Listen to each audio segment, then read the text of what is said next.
ছোট ভাইয়ের স্ত্রীর অসামাজিক কার্যকলাপের অভিযোগ জানিয়ে সোনামুড়া থানায় মামলা করলেন বড় ভাই ও তার স্ত্রী। ঘটনাটি ঘটেছে সোনামুড়া থানাধীন শোভাপুর গ্রাম পঞ্চায়েতের ৬ নং ওয়ার্ড এলাকায়।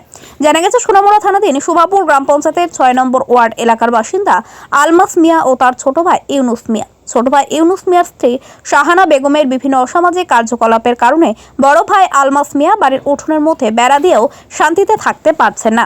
তার অভিযোগ, ছোট ভাইয়ের স্ত্রী শাহানা বেগমের বিভিন্ন অসামাজিক কার্যকলাপ পুরো এলাকার মানুষকে বিভ্রান্ত করে তুলে ফেলেছে। এলাকার মানুষও ওই মহিলার বিরুদ্ধে কোনো কিছু করতে পারছে না। জানা গেছে ছোট ভাই ইউনুস একজন টাইলস মিস্ত্রি। টাইলসের কাজ করতে গিয়ে সে এক দুর্ঘটনার সম্মুখীন হয়। এতে তার আয়ের ক্ষমতা অনেক কম হয়ে যায়, ফলে তার স্ত্রী শাহানা বেগম বাড়িতে অস্থির পরিবেশ সৃষ্টি করেছে। আলমাস মিয়া জানিয়েছেন, গত ৪ জানুয়ারি ছোট ভাইয়ের স্ত্রী শাহানা বেগম স্বামী ইউনুস মিয়াকে ঘরের ভেতরে বেঁধে মারতে শুরু করে। তখন ইউনুস মিয়া বড় ভাইকে বাঁচানোর জন্য ডাক দিলে শাহানা তখন আলমাস মিয়া এবং তার স্ত্রী শাহনাজ বেগমকে বিশ্রী ভাষায় গালিগালাজ করতে থাকে। ওই পরিস্থিতিতে বড় ভাইয়ের স্ত্রী শাহনাজ বেগম ছোট ভাইয়ের স্ত্রী শাহানা বেগম ও তার মেয়ে নাসরিন আক্তারের সঙ্গে সৃষ্ট ঝামেলা হাতাহাতির রূপ নেয়। শাহানা বেগম এবং তার মেয়ে মিলে শাহনাজ বেগমকে ব্যাপক মারধর করে বলে অভিযোগ উঠেছে। তার গলায় থাকা স্বর্ণ জোর করে নিয়ে যায়।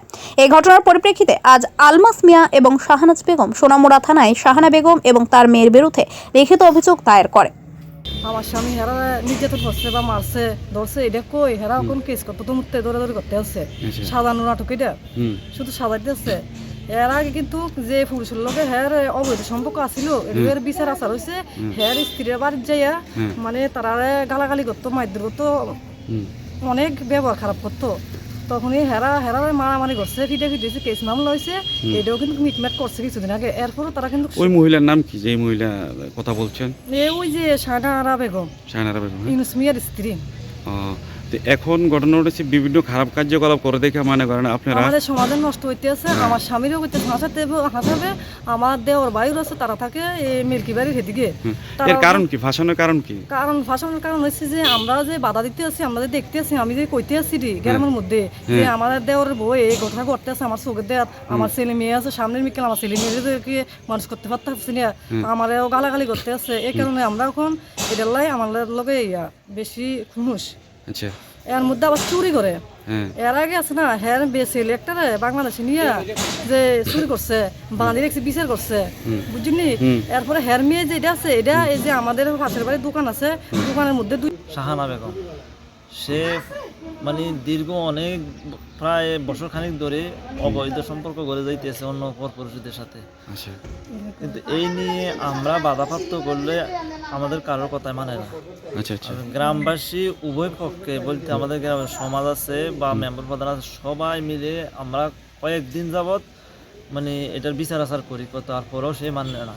কিন্তু দেখা যায় দীর্ঘদিন এই কাগজ চলে। মনে করেন একবার কইছে হ্যাঁ মানছে, মানার পরে কিছুক্ষণ পরে সে আবার সে নিজের কাজে জড়িত থাকে। কিন্তু অনেক বলার পরেও কিন্তু আমরা এটার বিচার আচার কোনো পাইছি না। বিচার আচার তো মনে করেন গ্রামবাসী করতেই আছে, বিচার করলে কি হইব, কিন্তু গ্রামবাসীর পরে মানে তারা কাজে আবার নিয়োজিত, সবাই তাদের কাছে নিয়ে ব্যস্ত থাকে। গ্রামবাসী কখন আসবে, কতক্ষণ আসবে। তো হের স্বামী কিছু বলে না? হ্যাঁ, সে স্বামী বলতে গেলে হেরে ঘরের ভিতরে নেই, কারণ হের স্বামী অতীতে মনে করেন চলতে পারতো, ভালো পাওয়া ছিল, কিন্তু এখন বর্তমানে হের তো আর সমস্যা হওয়ার